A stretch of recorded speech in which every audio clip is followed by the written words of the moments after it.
We are all familiar with the fact that traditional leadership advice is really rooted in command and control, top-down emphasis on hierarchy, decision-making based approaches. And sure, there's arguments that it may have had some benefits like efficiency and clarity around roles. Its downside is that it violates everything the modern workplace demands: empathy, autonomy, flexibility, inclusion, life balance. For the last 7 years, I've worked with 3 different organizations and their ongoing efforts to transform. The differentiator for each of them was the willingness to bring emotional intelligence into their organizations. One of them took their profit goals and their profit and growth metrics, and they were able to acquire 2 other organizations in the past 4 years. One kept 97% of their workforce during a huge downturn. And one filled 3 vacant chief roles from internal to elevate their leadership effectiveness. All of this stemmed from the fact that they brought emotionally intelligent approaches into their workplaces. They had to combat the command and control, the traditional approach. I want to tell you about Roger. He was the chief operations officer at a major media company, and he came to me because he was in some hot water with his command and control style, as most people are when they use or default to that style. When he came, he was a combination of hesitant to be softer and then also reconciling it wasn't optional. He had to improve his approach. And like many people, what he feared the most was that he was going to need to relinquish everything that he believed in. He was going to have to relinquish ambition, drive for results, persistence. He would have to abandon his high standards of excellence, loyalty, commitment, a strong work ethic. But what he discovered very quickly was that's not true. You don't have to abandon all of these things. What he noticed and learned was that he had some unexamined fear that polluted what was really required. He was fixated in black and white. And what he needed to achieve by developing his emotional intelligence was balanced thinking. He had to balance 2 specific practices: noticing the limiting belief and using a reframe. The reframe is capitalizing on the word "and." Roger learned he could be empathetic and assertive, that he could be in a state of well-being and have a strong work ethic, that he could be loyal to the company and have boundaries to protect his personal time. He could deliver on results while also innovating updated workflow processes. He could have power with and to while also holding people accountable.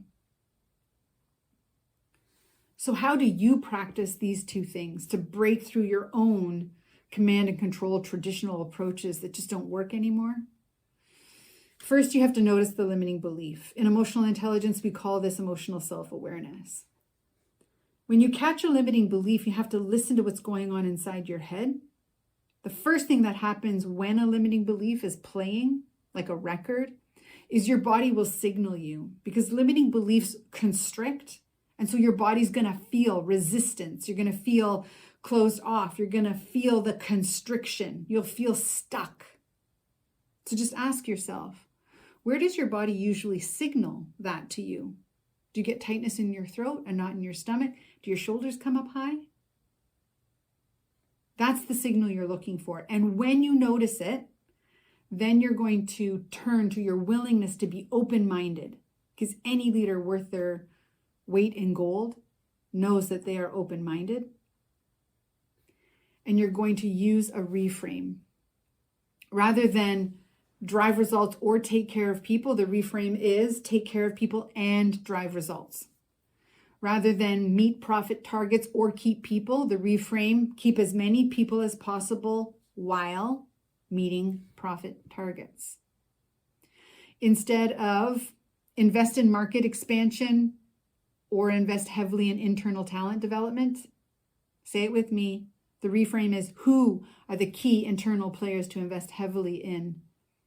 That will drive how and when we invest in market expansion. It sounds simple because reframing is very simple. The word "and" is 3 letters. It's incredibly simple to use these strategies. When you do, it will position your IQ to solve for both criteria. And what that does is allows you to show off your intellectual horsepower, your creativity, your innovation. Emotionally intelligent people aren't stuck. They don't stay stuck in their emotions because they practice emotional self-awareness. They notice the things that are keeping them occupied in avoidance. Traditional and outdated leadership has this tendency to keep you stuck because it often stays in the power over space rather than the power with and to, which is much more creative and collaborative. Breaking this cycle is going to demand that you shift your beliefs about what leadership is and how you can be effective in it. It's going to demand that you stop seeing the options of leadership as black and white that are at opposite ends of a spectrum. It's not all command and control. It's not all servant leadership.